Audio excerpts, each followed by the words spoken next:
PSSI resmi mengumumkan daftar nama tim U17 Indonesia untuk laga uji coba internasional yang digelar pada Februari ini.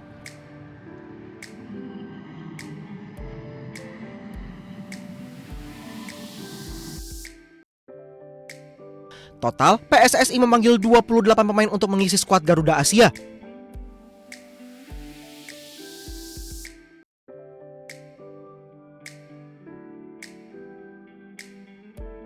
Hampir semuanya diisi nama-nama baru.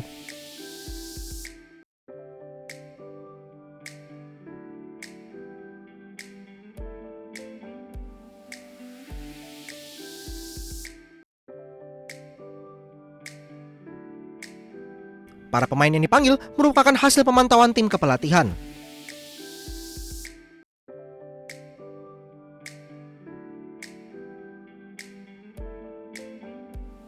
Pemantauan dilakukan ke berbagai klub Liga Indonesia, akademi hingga klub luar negeri.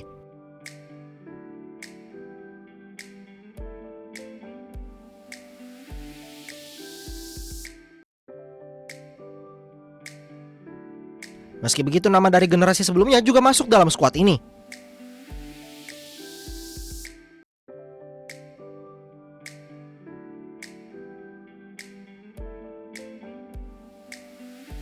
Ia adalah Muhammad Mirza Firyatullah yang kini membela Persik Kediri.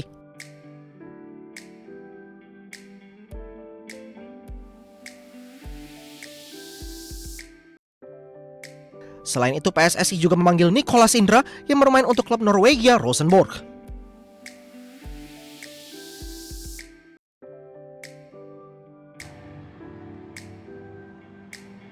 Tim U17 Indonesia dijadwalkan melawan Tiongkok U17 dua kali, yaitu pada 8 Februari dan 11 Februari di Tangerang, Banten. Laga ini akan menjadi bagian dari proses pematangan tim sekaligus evaluasi menyeluruh terhadap para pemain yang dipanggil sebagai persiapan menuju Piala Asia U17 2026.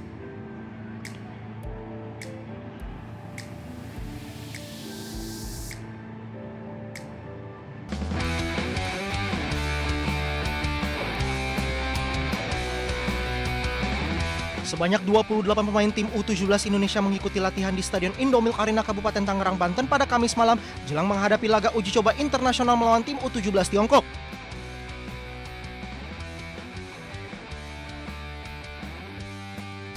Persiapan skuad Garuda Muda sejatinya telah berlangsung intensif selama 6 bulan terakhir dengan performa positif pada kompetisi Elite Pro Akademi usia 17 tahun. Kerjasama dan kekompakan skuad menjadi fokus utama tim kepelatihan untuk mempersiapkan skuad Garuda Asia. Karena itu, uji coba internasional sangat dibutuhkan untuk mengetahui level permainan tim. Ya, selama ini mereka udah hampir 6 bulan bersama ya sebelum kita EPA mulai di tahun kemarin kita udah bersama dan saya lihat pemain udah secara chemistry udah cukup baik walaupun butuh adaptasi karena ada beberapa pemain baru lagi yang bergabung. Pertama yang dari Persik ada 2 orang dan ada Nicholas yang baru tiba, jadi secara chemistry saya pikir nggak ada masalah. Ya kekurangannya pasti masih ini akan kita lihat di pertandingan besok lawan Cina ya. Di situ kita akan bisa melihat saat ini level tim ini ada di mana. Karena kalau kita lihat di EPA kan saat ini mereka tampil cukup baik dan saat ini ada di posisi pertama. Tetapi saya pikir itu bukan menjadi sebuah jaminan karena saya yakin secara intensitas, secara kualitas pertandingannya juga akan berbeda. Dan pastinya pertandingan lawan Cina, saya pikir pemain akan mendapatkan banyak pelajaran yang itu yang bisa mereka bawa nanti di AFF ataupun di Piala Asia. Uji coba internasional melawan Tiongkok U17 juga akan menjadi bagian proses transisi kepelatihan dari Nova Arianto yang akan fokus di Timnas U20 kepada Kurniawan Dwi Yulianto. Dari Kabupaten Tangerang, Banten, Aimarani, iNews melaporkan.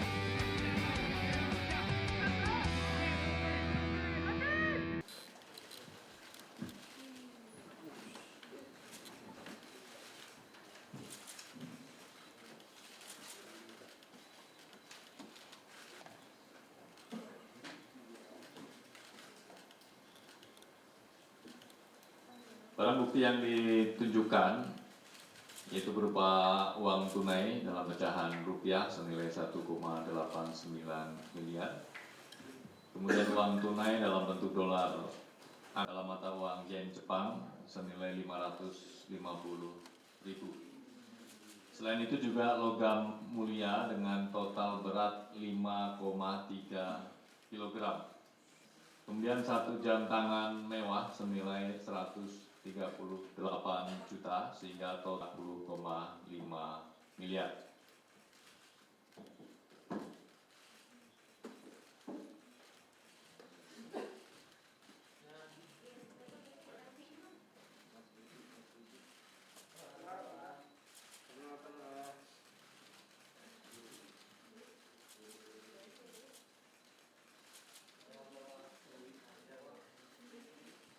Memperhatikan kecukupan alat bukti, maka ditetapkan 6 orang sebagai tersangka, yaitu Saudara RZL, Direktur Penindakan dan Penyidikan Direktorat Jenderal Bea dan Cukai periode 2024-2026. Saudara SIS, selaku Kepala Subdirektorat Intelijen Penindakan dan Penyidikan Direktorat Jenderal Bea dan Cukai. Saudara ORL, selaku Kepala Seksi Intelijen Direktorat Jenderal Bea dan Cukai. Ini dari pihak DJBC-nya. Kemudian dari pihak PTBR-nya, dari swastanya. Saudara JF, selaku pemilik PTBR, kemudian Saudara AND, selaku Ketua Tim Dokumen Importasi PTBR, dan Saudara DK, selaku Manajer Operasional PTBR. KPK selanjutnya melakukan penahanan terhadap 5 tersangka untuk 20 hari pertama sejak tanggal 5 Februari sampai dengan 24 Februari 2026. Penahanan dilakukan di Rumah Tahanan Negara Rutan Cabang Gedung Merah Putih KPK. Nah, mungkin ada pertanyaan dari rekan-rekan, yang ditetapkan 6, yang ditahan 5. Kemana satu lagi, kan gitu kan? Ya, satu lagi pada saat kita akan teman-teman di lapangan akan melakukan tangkap tangan, itu Saudara JF melarikan diri. Sekaligus pada kesempatan kali ini saya menghimbau, ya, kami dari KPK menghimbau kepada Saudara JF atau kepada seluruh masyarakat yang mengetahui keberadaannya segera untuk menyerahkan diri.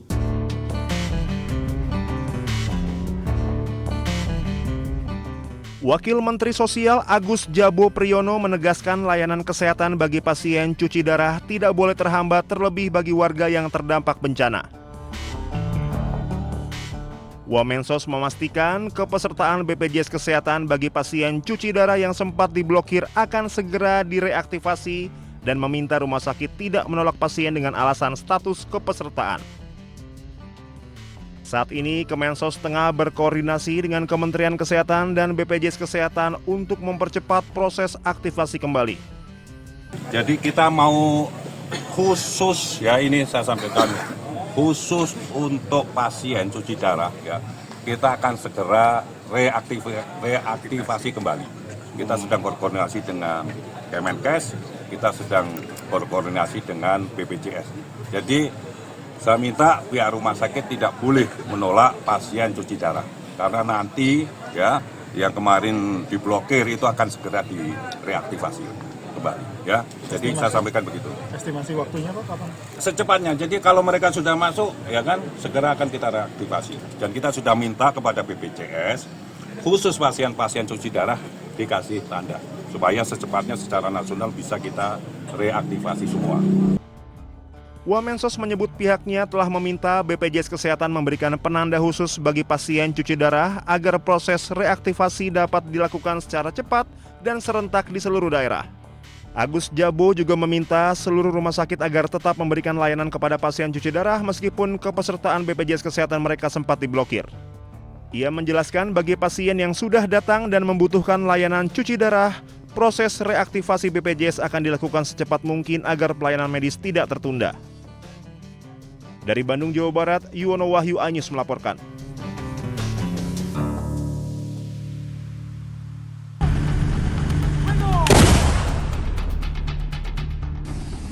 Tentara dan pasukan polisi Kolombia melancarkan operasi terhadap kelompok gerilya Tentara Pembebasan Nasional atau ILN dan para pembangkang FARC di wilayah Catatumbo. Operasi ini dilakukan 1 hari setelah pertemuan antara Presiden Gustavo Petro dan mitranya dari Amerika Serikat, Donald Trump. Operasi presisi tinggi ini dilakukan untuk melemahkan kelompok-kelompok kriminal yang mengancam penduduk sipil. 7 orang yang diduga anggota ILN tewas dalam bentrokan dengan pasukan militer selama operasi ini, sementara 1 orang lainnya ditangkap. Dalam operasi ini pasukan juga menyita sejumlah senjata.